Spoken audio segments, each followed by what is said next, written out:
Mayon volcano has erupted in the Luzon Island of the Philippines. This is a 2.5 kilometer tall volcano. Yes, 2.5 kilometer. If you want to walk it straight, that's a long distance, let alone on a slope. And yet, we have an eruption in this volcano.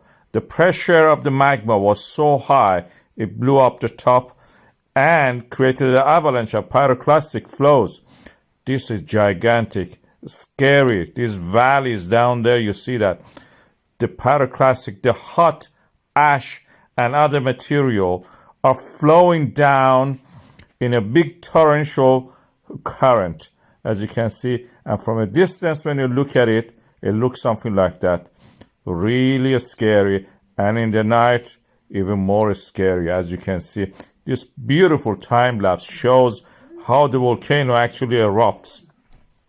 This is a volcano with a top which is blocked by what we call in geological terms a volcanic dome. A volcanic dome happens to be of a felsic material. It's a kind of silica made or silicium dioxide material, which is very sticky. It's like a polymer.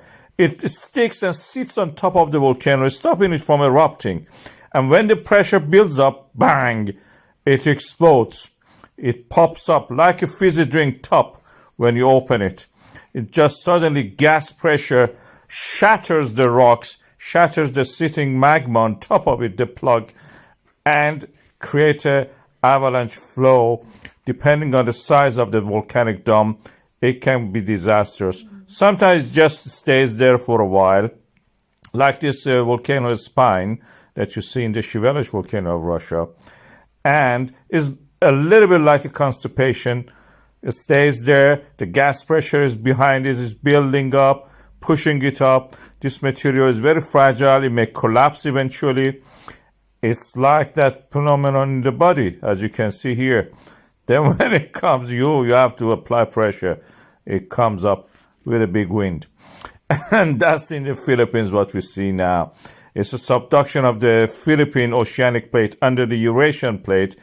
When this plate goes down into the earth, it melts down, comes back as a volcano, like a pimple, bursting, full of pus.